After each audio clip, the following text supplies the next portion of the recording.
Here, our kids go to, over there you do high school under your parents' care. You only move out for campus. It is important come back to help the church. Are you together? And come back to help the church. Are you together? So it is very important for us to engage them, that in the long run they can revolutionize and change and transform the church. They are the policy makers tomorrow. They are the people who are going to change the nation tomorrow. And they're the people who are going to build the church tomorrow in terms of policy, in terms of development, in terms of knowledge and how the church is going to grow wholesomely.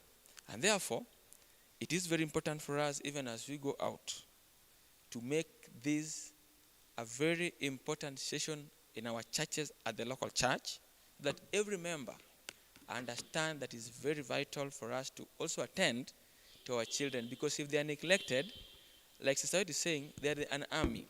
If they're not well trained, then we are going to miss. If they are well trained, then we are going to receive much from them, and the church at large in the long run is going to benefit from them. So therefore, we are to mentor, we are to train, so that people are mentored in the campuses to come back and support the community, church, and also the campuses that will be there in future. Thank you. Amen. In support of that, I really support the sentiment of my brother John. Really, there's a problem when it comes to the local church. Our students are so vibrant when they are there in the institutions, but when they come back, it's like some of them are usually given raw deal, and there is lack of recognition. You mentioned it there. One of the things that we need to do to be able to inspire and motivate is to ensure that we embrace them, we welcome them, we show that we love them. And I've seen some of our churches, when students close schools, they are given some eminence. They are recognized that these are our people, they were out there, but now they are back with us. But in some quarters, it's just business as usual. And I remember my daughter telling me at one point, she was studying at Segero High School. So when she would come back, the church would not seem to be so much concerned about their plight. And yet out there, there were singers, some of them are elders there, some of them are deaconesses. They have those kind of portfolios. But when they come back, it is like, it is so cold in the church. So she was challenging me that, Daddy, if you people cannot be able to modify and see how we are integrated, then I think we don't need even to go to that particular church. So she was feeling discouraged. This happens in so many quarters. And I think we have a duty. After this, I think the next segment of people that we need to approach and be able to integrate is our elders and our pastors, so that when students come from campus, they are with us in the local church, because actually PCM is training them so that they can be able to come and minister after they are done with their pursuits, whatever they're studying there. So we need to embrace them and see them as potential disciples and evangelists who are coming to assist the church. So I think that needs to be done. I was just supporting what Brother John has said. We need to ensure that we move it a notch higher, so that our elders and our pastors must be on board and understand that these students are a great force and a great resource for us. Thank you, Pastor. I do agree. The students are truly a resource. And if you see what they are studying out there in these campuses, today here we have lawyers. In the next 5-6 years, they'll be practicing, right? I've even taken it too far. Maybe in the next 4 years, they'll be practicing. We have doctors, nurses, all manner of professionals. And that is the core why they're in these campuses, right? To pursue higher learning.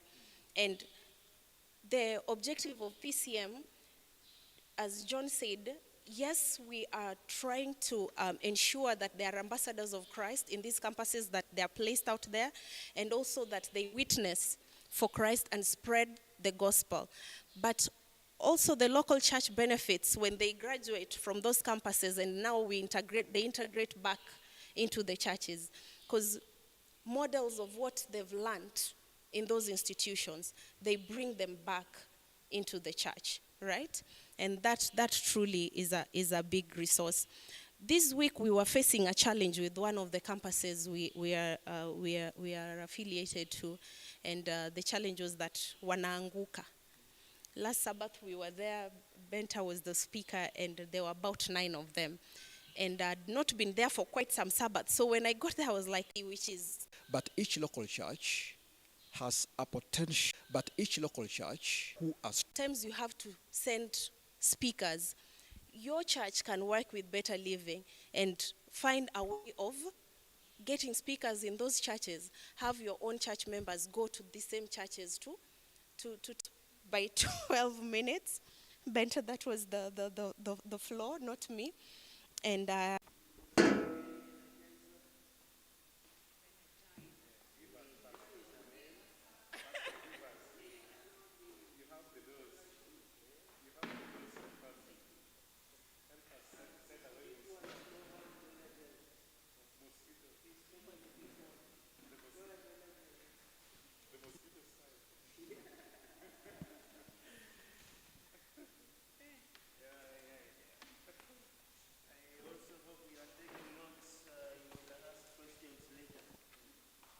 Okay, let's stand up a bit. I see some of you dozing here. Energizer. Let me do this so that I can see you properly. Especially the others who are sitting there. You together, you hold your hands like this. Do. Naongea Kiingereza. No, like this, not like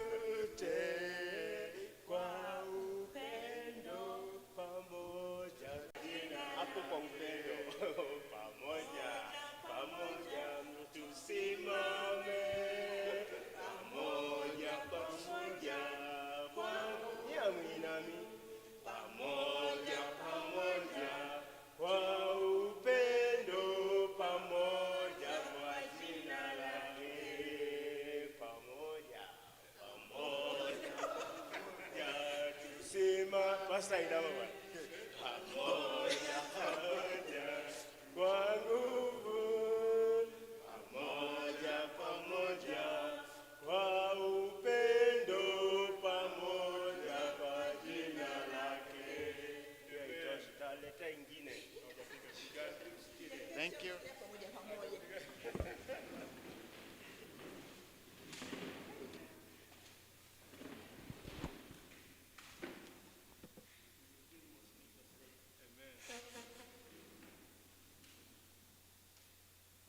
Hey, mko poa? Mliekewa spaces huku mbele, mmekataa kukaa.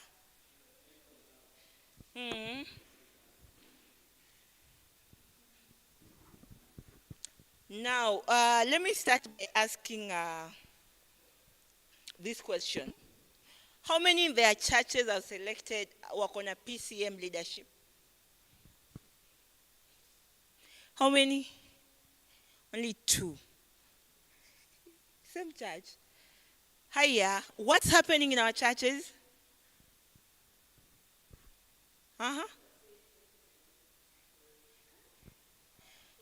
Pastor says it's not in the manual.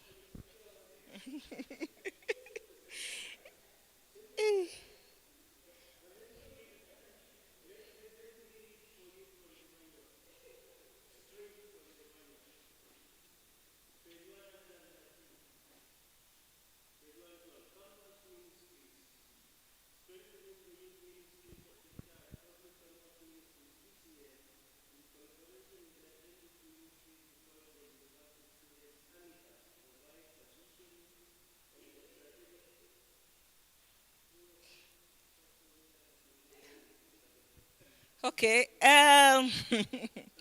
Why? Okay, we are here to discuss. Okay. We are here to discuss rationale, description, and history of public campus ministry. What is the meaning of rationale?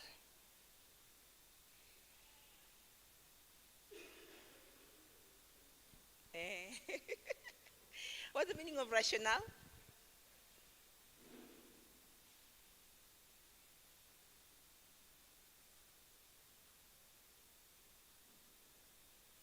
Google. Uh-huh.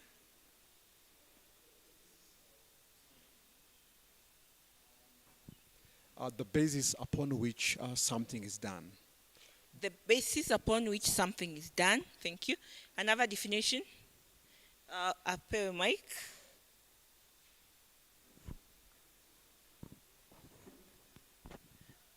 Okay, I think rationale is the relevancy of something in fact, the relevancy. How relevant is it to something else? Okay, yeah. Basically, rationale, you want to? Yes, the reason behind doing something. What will really make you do something? What are the set of reasons, the logical basis that will cause for a certain action, a certain belief, a certain what? Intention. And we are here, we want to look at why PCM, what is really leading us to understand more about what? PCM. And first of all, I would like to thank all of us for coming here and sacrificing their time to know more about PCM. When I was looking through the manual, I just discovered we are really wasting a chance that has been given by God. We are always out there conducting evangelism, conducting crusades, and there is an entered area that is so prime that when we take advantage of it, we'll be harvesting souls each and every time. So I hope at the end of these seminars, we will be convinced more and just take that active role. Let's start it. And I'm sure the impact will be felt at the end of it all. Now, why PCM? Or what is really pushing? What is the force behind PCM? And some studies were done in the USA. And they found that 21 million students are in higher education. I don't know the statistics of Kenya currently, but how many students are in institutions of higher learning? So basically, the research that has been done in USA, it has been found that it has increased to the number of post-secondary, that is Title IV institutions, has increased to 7,253. And according to World News, worldwide tertiary students numbers are forecast to double by 2025. You look at the statistics, every now and then, they are releasing exams. The number is always, there's an increase from whatever we had. Now, where are these students going? Who is taking care of them? We've taken care of them where they are in adventurers, pathfinders, they're transitioning to higher institutions. Who's really taking care of them? Colleges and universities are among the most critical, strategic, yet underutilized mission fields that requires what? Resources. Pastor Mogusu talked about an entered area. This is an area that I wish we refocus all our energy and always focus on this. Let us look at what Ellen G. White has to say about university students. We are building something, a set of reasons that will make us be involved in what? PCM. Now, Ellen White is encouraging young men and women to develop their God-given abilities fully through advanced studies, as the following excerpts shows. So one thing that we need to know, Ellen White is just encouraging us to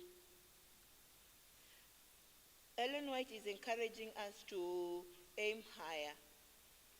Most of the time you'll find that we have a lot of perceptions whereby sisi tu tunangojea Yesu afanye nini akuje. You'll find I'm not saying in our church, but in other denominations, they're clearly saying we are waiting for the second coming of Christ. They don't want, but Ellen White is challenging that every one of you can make your mark. You should not be content with mediocrity attainments. We need to aim higher and spare no pains to reach what? The standard. And where can we attain these higher marks? It's in our what? In the institutes of what? Higher learning.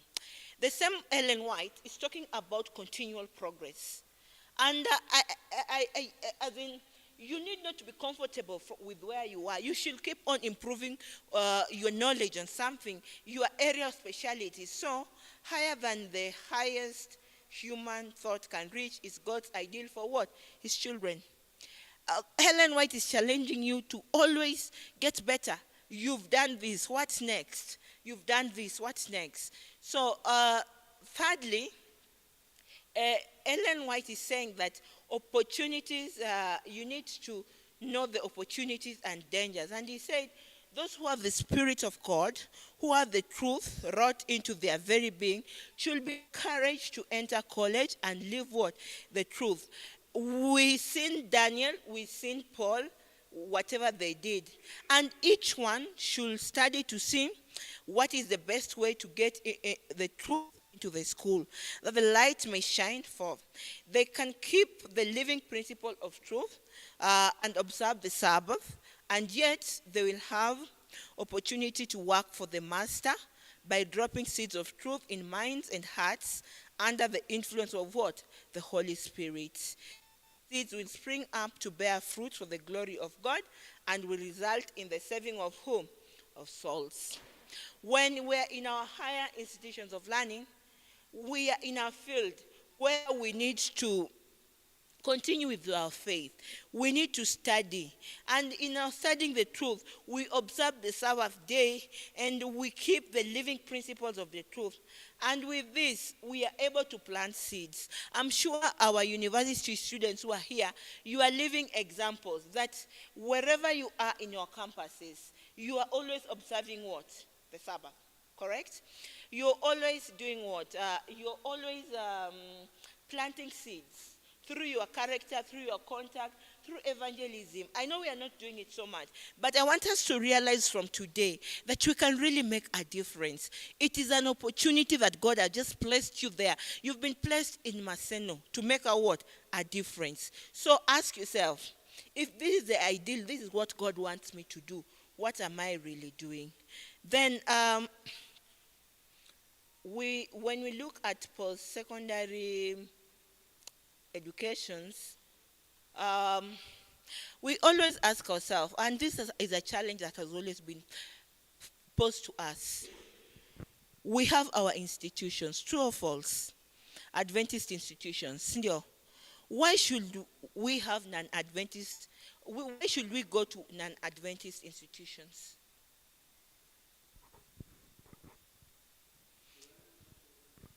No, we are going to learn in an Adventist and we are leaving our Adventist. Most of our Adventist students are going to non-Adventist institutions. Why?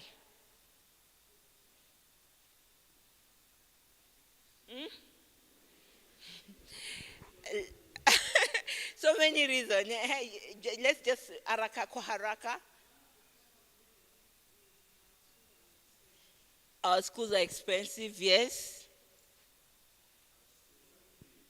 Our schools are few, yes. The most serious one they are not saying is that our schools are seriously mismanaged. Our schools are seriously mismanaged, okay?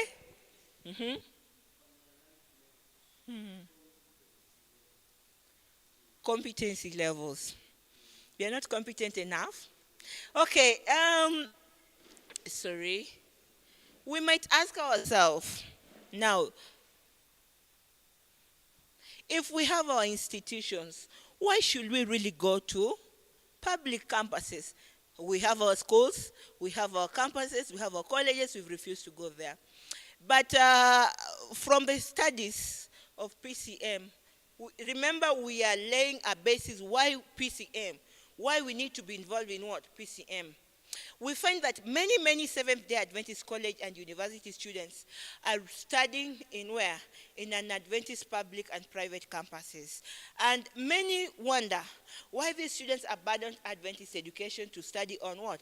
Public campuses. But unless we understand, we may find ourselves always judging their motives. We may find ourselves always asking ourselves, we have our institutions, why are they going out?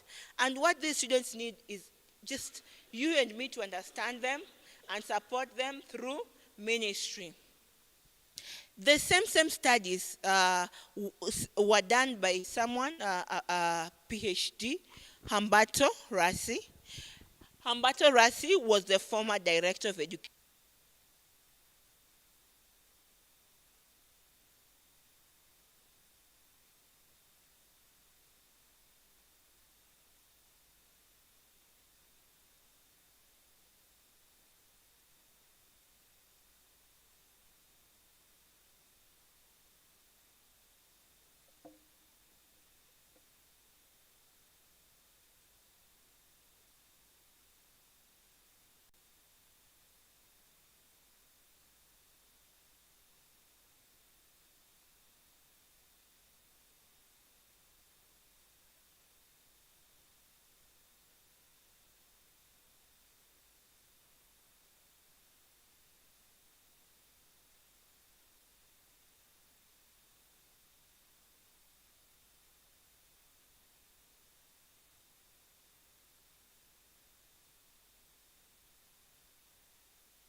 rationale, description, and history of PCM.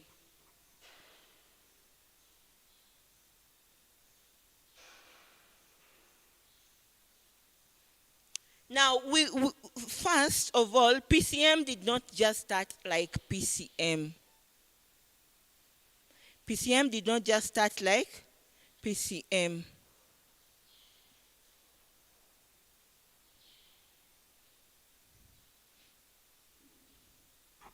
And when I was looking at the history of PCM, we find that in Europe and in America, a lot has been done towards the public campuses. But when we look at our own, especially in East Africa, we have a lot to do. In Africa, the areas that I can really mention that have really invested in PCM is the South African part, the seed. They have really taken time on what? In developing PCM. And we are going to see how they have been able to make a change in what? In PCM. In Kenya, we can only recognize a few. A lot of things, we are yet to do a lot of things. A lot of change or a lot of refocusing has to be done in order for us to reach up to where other continents have done or where other countries are. Let's just, it started as PCM, started as a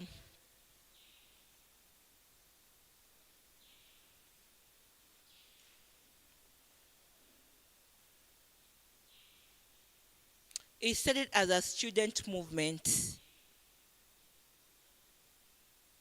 Give me the diagram.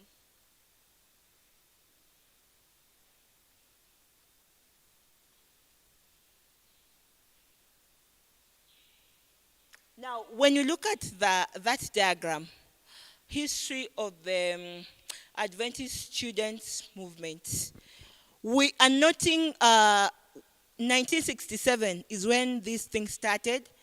We are seeing 1975, something happening. 1980, we are seeing construction of a student center, an Adventist student center. 2003, 2014, 2016, 2024. Those are just the notable differences that you are going to see. We are going to see how we are graduating from a student movement to public campus ministry. Take me to the slides. From the foregoing, it is clear that our church must engage in a coordinated and sustained nurture and outreach ministry for and with our students on secular campuses around the world. All Seventh-day Adventists will suffer if it's not provided. And conversely, tangible benefits for our church and its mission will result from an intelligent and sustained involvement in this important ministry. Therefore, every local church should be intentional. And now, when we want to look at the history of now, that one was of the student movement. But now when you look at the history of Adventist Public Campus Ministry, PCM, we find that some of the oldest PCM organizations are found in different countries worldwide.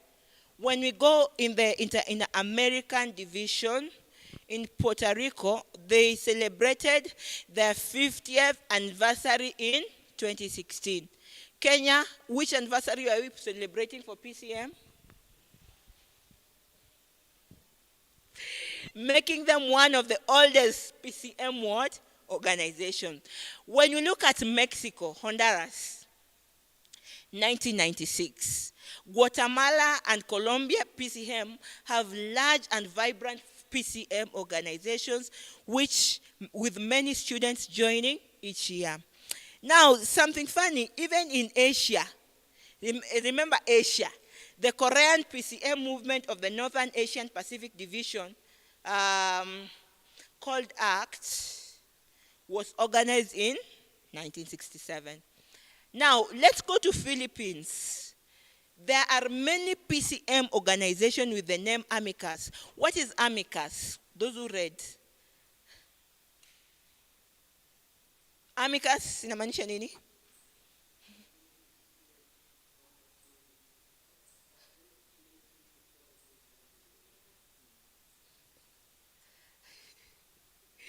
Adventist ministries to college and university students. And they have one of the most active PCM organizations in Southern Asia. Now, let's move to Europe. In Europe, many PCM organizations have a rich history. When you look at Spain's PCM, it is called your AGUAE, Asociación de Estudiantes. That is French, basically. If you can read that, Spanish, unaweza kuisoma. And it was organized in where? In 1974. Let's move to Italy. Italy, they have a PCM that was called AUDA. And it was organized in where? In 1975. And it is one of the oldest PCM organizations in what? In Europe. Let's move down to Romania PCM. It is called Amicus Romania. And it's one of the largest PCM organizations in where? In Europe. With more than 1,000 students and professional members. Remember, this Romania is very powerful. Each and every year, they organize a festival.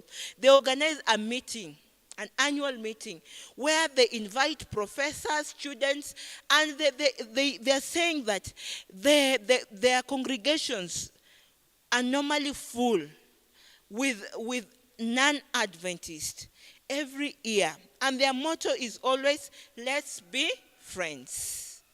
When last did we organize a PCM convention? It's coming. Okay. We are getting ideas, right? Now, PCM organization in East Africa division are very dynamic. And with groups in Kenya, Tanzania, Rwanda, and DRC. Kenya and Tanzania PCM each have over 10,000 Adventist students. But remember, how many students are we having in our public campuses? I was doing a research last year on public campuses. And we almost have a population, that was a population of around 47,000. Thereabouts. Now, right now, we are only talking of 10,000. Kenya, Tanzania, Rwanda, DRC. Kenya PCM has been derived from KU. KU is the first university in Kenya. It started with 12 students, and they started a campus group in 1979 on the university grounds. And being the largest public university in Kenya, it took 40 years later, and more than 4,000 students attend Kenyatta University Seventh-day Adventist Church. That is Quadventist every Sabbath. And they officially organized the church on March 23rd of 2003. That is the only notable campus or university that has featured in the history of what? PCM. Meaning we have a lot to do with our campuses in this region. There are so many. We can make a difference. Now, when you go down to Tanzania and Democratic Republic of Congo in East Africa, they've done something, but they've just said it is also worth of doing what? Mentioning. Meaning, we are not doing much as we are supposed to be doing. When you go to West Africa, there's a rapidly growing influence and activity of public campus ministry, with PCM organization in Nigeria and Ghana, among other places. Now, I said in Africa, in South Africa, is where most of activities of PCM are doing what? Are taking place. So, South African PCM called Adventism, Seventh-day Student Association.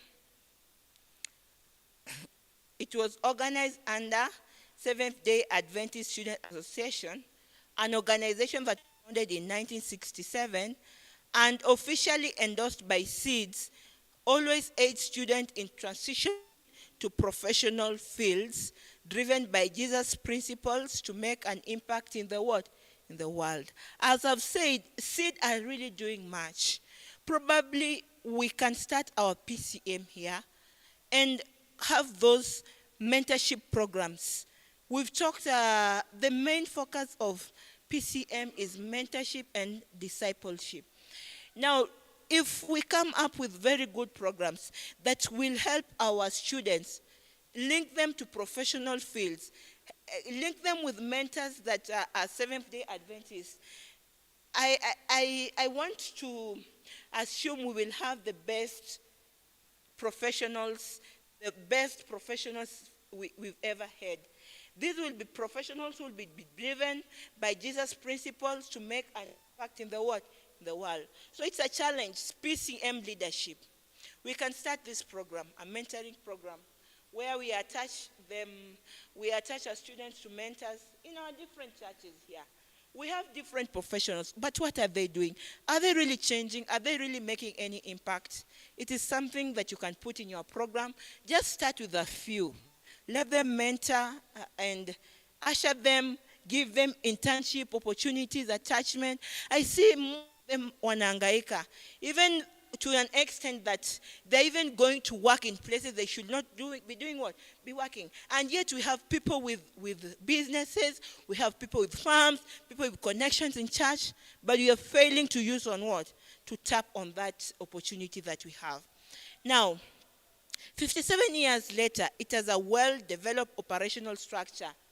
We are talking about SEED. SEED has a very developed operational structure and mentorship guild, cutting across from regions in South Africa, such as Swaziland, Botswana, Lesotho, and Eswatini. And SADASA remains one of Africa's largest and oldest PCM-related organization. Now, the South African Union Conference formed Seventh-day Adventist Student Movement in 2003. So we are being challenged here.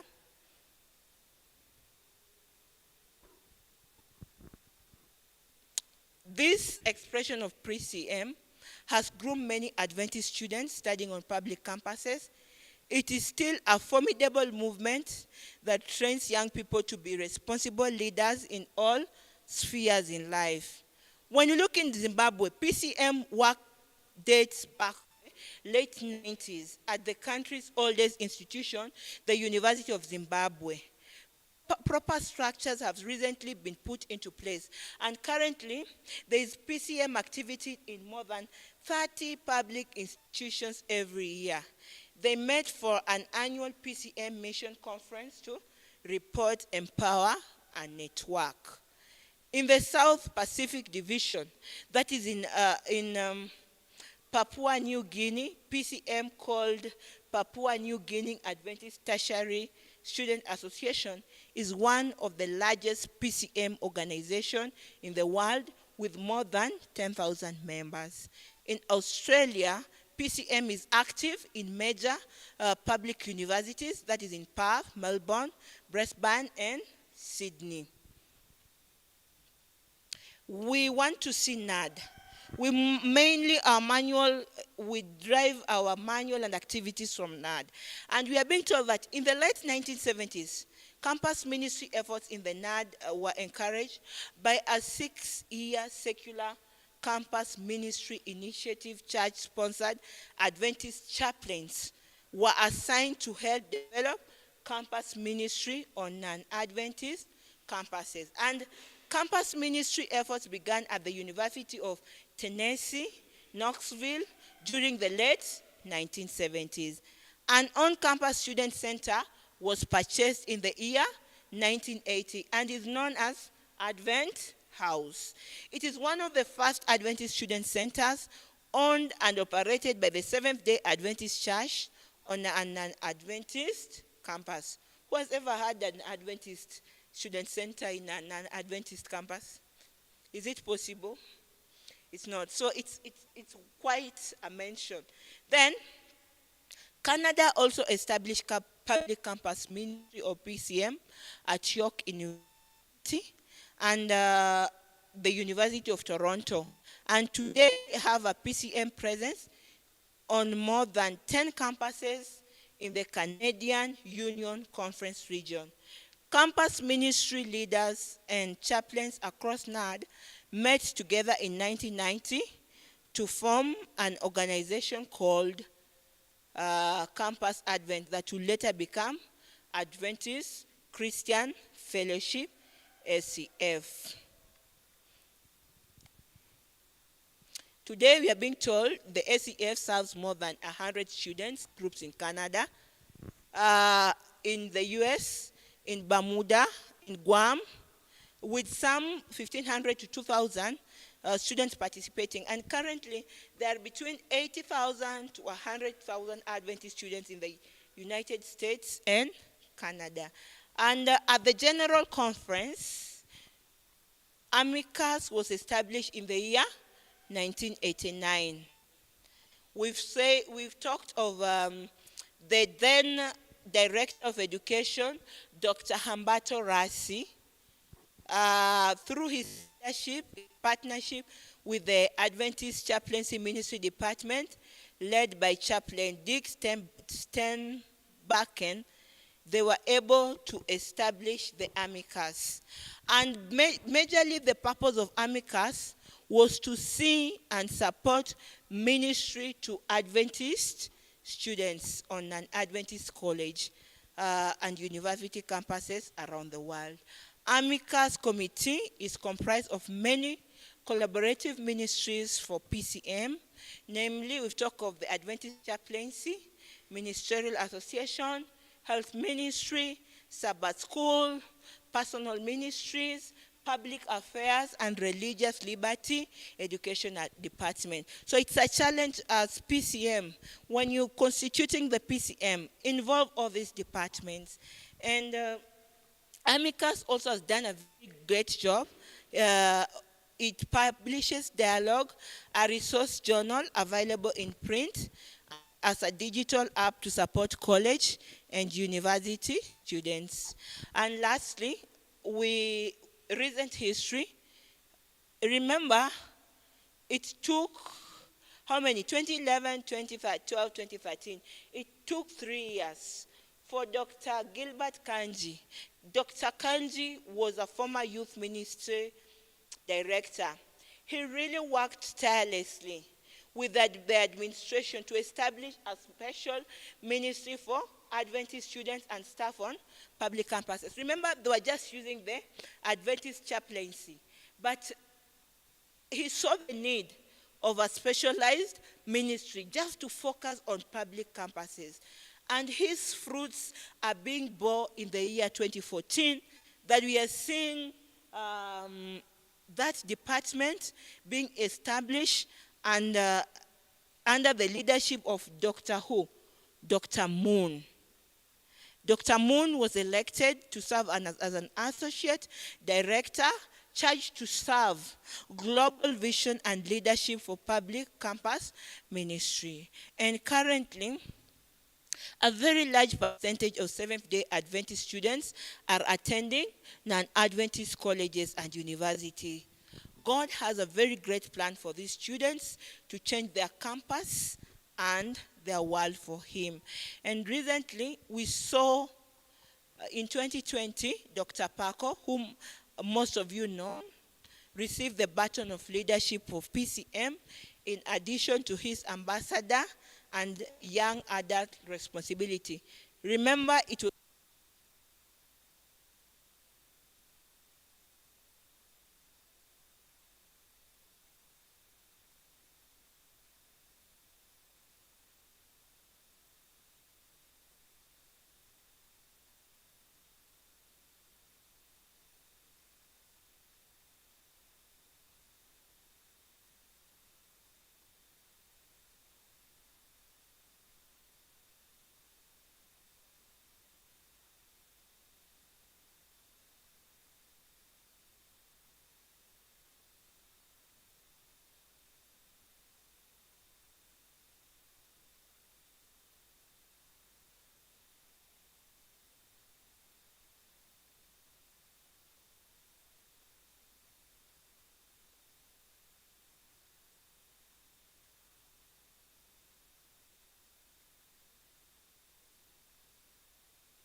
history is not always the best, but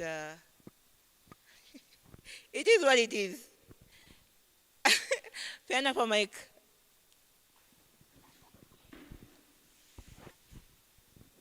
Good afternoon. Good afternoon. I was about to say happy Sabbath.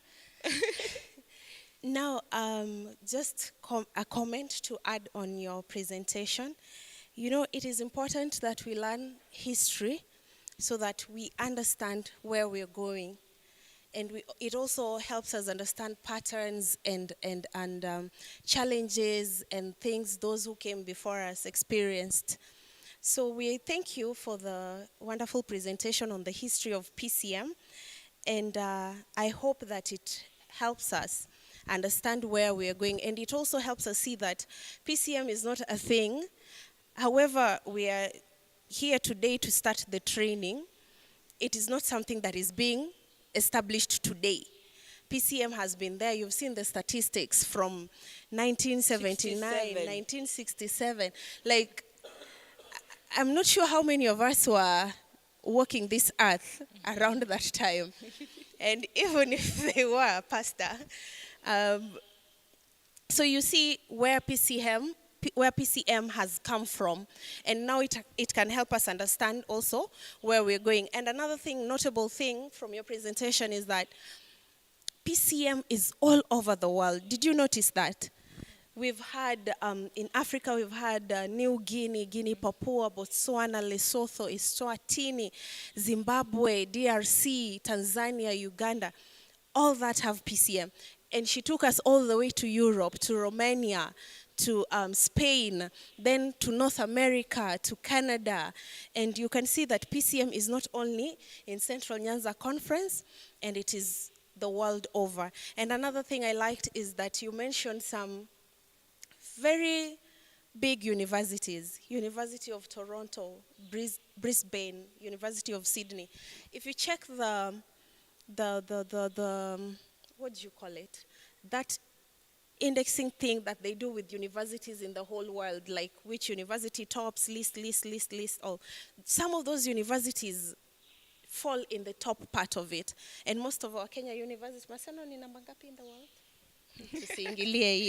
But you can see that these universities have PCM. The students in these institutions have taken up their time to actually worship and observe the teachings of the church. So may we be encouraged by knowing what others are doing and what has been done before us. Thank you.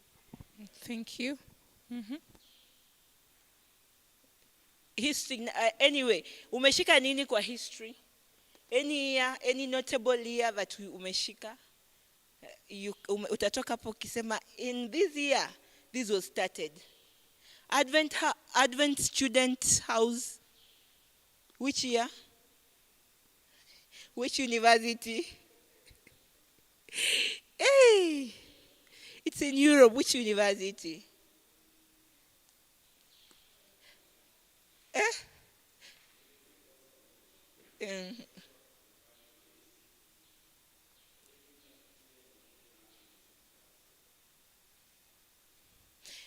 When I was compiling my history, PCM was not, okay, PCM started as an Adventist movement, Adventist student movement, whereby students were forming their own movement, they're worshiping.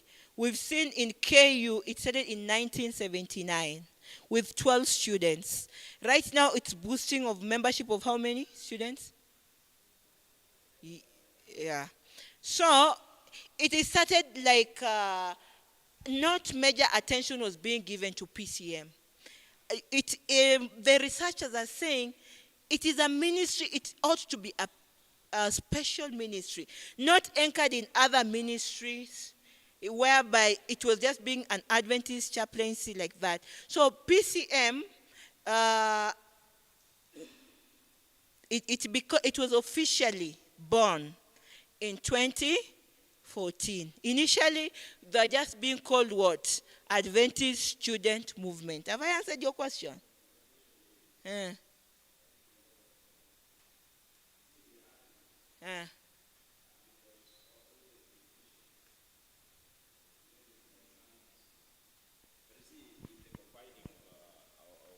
that rich history, there's no mentioning of these Adventist institutions. That doesn't mean that in our campuses, that movement is not there.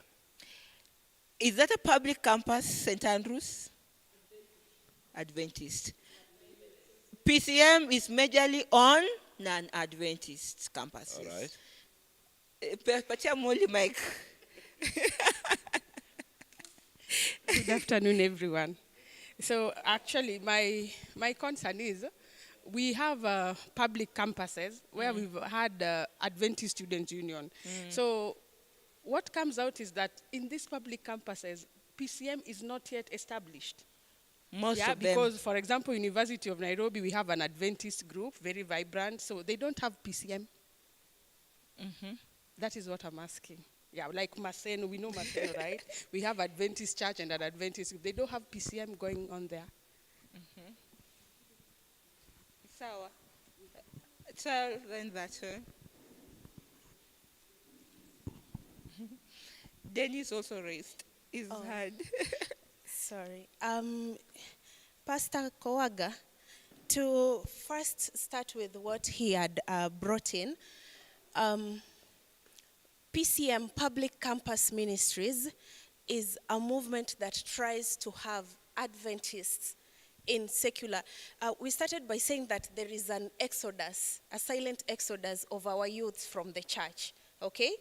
And we saw that from the ages of 16, we send them out to these institutions. In Kenya, for instance, we have Baraton, Aua, Kamagambo, which other one? Nyanchua.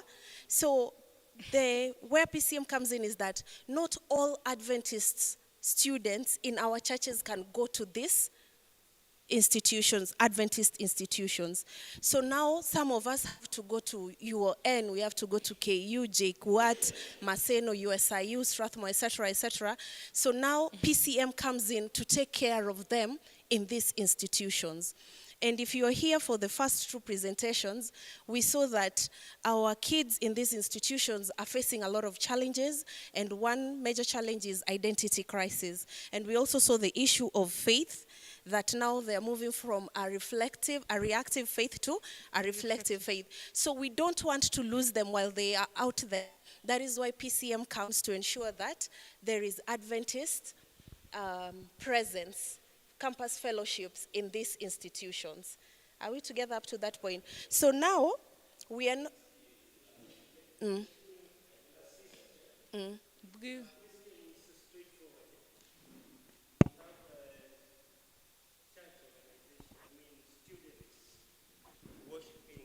We have students worshiping in our institutions.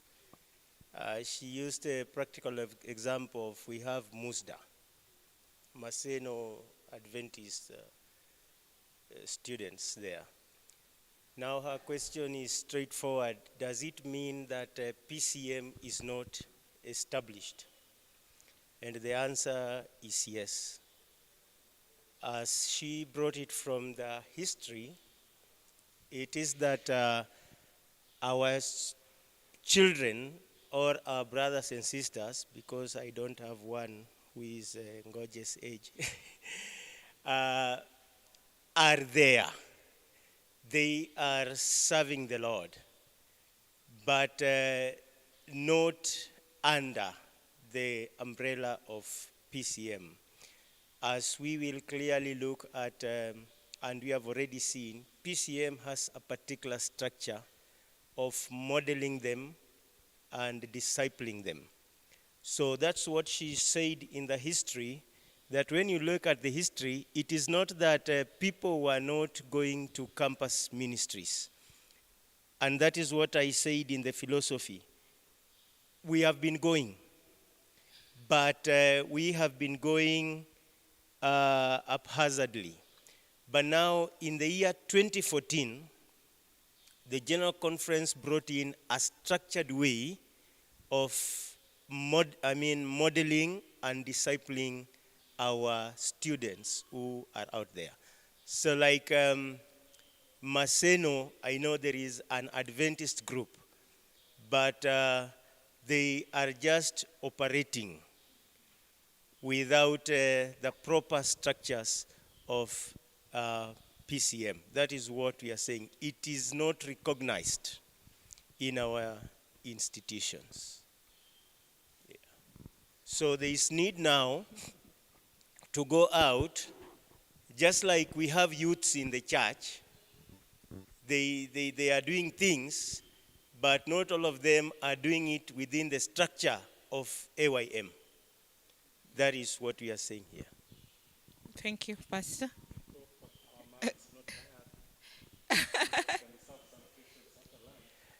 Yeah, sorry, Pastor. And that's why I didn't entertain questions in my presentation. I thought we have a structure where question and answer time will come, so that we save on time, because we have, I think, we have 3 more lessons. So I thought if I went this way, I would be stretching too much. But every facilitator has their freedom. We are done. The more pressing questions in the afternoon. But I just wanted to finish by saying, I hope we've all understood why we need to go out. Why we need to go out for public institutions and labor structures and follow Christ's example. Christ's method is always the best, and may God